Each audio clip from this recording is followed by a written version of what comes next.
बड' लेटेस्ट आपडेटआव बयखौबो बरायबाय। दिनैनि रादाबखौ फरायदों आं प्रमद खाख्लारि। गिबि निउसआव दङ रासिया इउक्रेननि दावहाखौ जों गावनि मेगनजों नुवाखैब्लाबो ससियेल मिडियानि जोहै नुनो मोनगासिनो। रासिया इउक्रेननि दावहायाव माखासे बिखा खामथावना फट' भिडिअफोरखौ जों नुनो मोनगासिनो। रासियानि सान्थ्रिफोरा इउक्रेननि सासे उन्दै हिन्जावसा आरो बिनि बिमा बिफाखौ इउक्रेननि राजथावनि किभिभआव गावथारनाय जाथाया सोराङाव फैदों। मिथिनो मोननाय बादिब्ला रासियानि सान्थ्रिफोरा इउक्रेननि 3 गथ'साफोरजों लोगोसे नखरखौ गावो। रासियानि सान्थ्रिनि गावनायाव बिमा बिफाजों लोगोसे उन्दै हिन्जावसानि जिउ गोमायो। थैनाय उन्दै हिन्जावसाखौ थाखो 4नि फरायसुलि पाउलिन होनना सिनायथिनाय जादों। नखरनि 3 गथ'साफोरनि गेजेराव सासे उन्दै हिन्जावसा आरो सासे उन्दै हौवासा गथ'खौ फाहामथाय होगासिनो।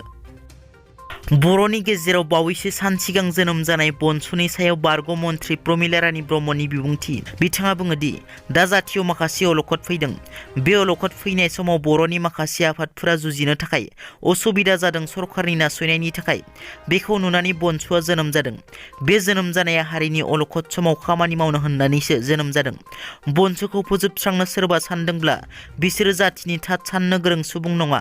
बर'नि गेजेराव आरोबाव गोदान आफाद जोनोम जाथों, जोंनो गोहोगोरा आफादनि गोनांथि जादों होनना। रासियानि हादरगिरि व्लादिमिर पुतिनखौ सासपेन्ड खालामबाय।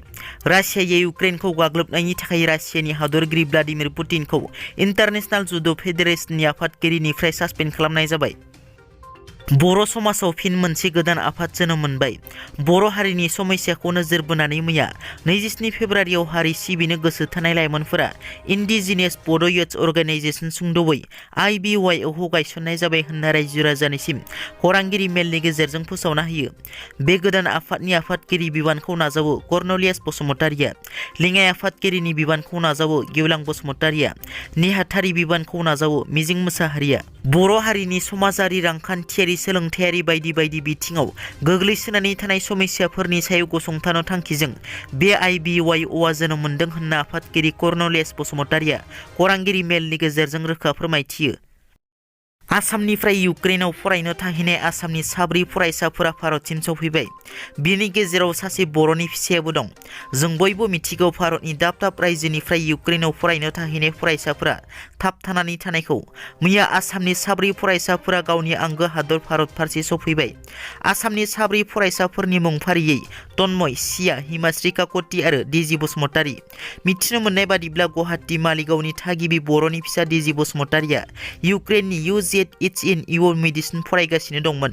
मख'नो गोनांदि बावैसो सान सिगां आसामनिफ्राय सा 100 फरायसाफोरा इउक्रेनाव थाबथानानै दङ होनना गिबि मन्थ्रि हिमन्त बिश्व शर्माया फोरमायदोंमोन। इउक्रेननि रैखाथि मन्थ्रिया इउक्रेननि सान्थ्रिफोरा रासियानि सान्थ्रिफोरखौ खहा खालामनो हानायनि हिसाब होयो। इउक्रेननि रैखाथि मन्थ्रिनि बादिब्ला फ्राय 4,300 रासियानि सान्थ्रिफोरनि जिउ खहा जाबाय। बिनि अनगायैबो गासै 706 रासियानि APCS, 146 टेंकफोर, 27 उरां जाहाज आरो 26 हेलिकप्टारफोरखौ इउक्रेननि सान्थ्रिफोरा खहा खालामनो हाबाय।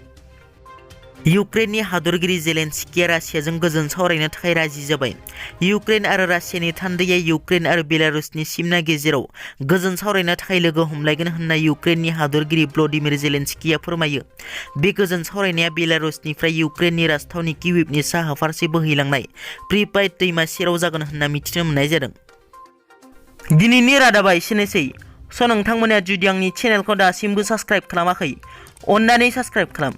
गोजोन्थों।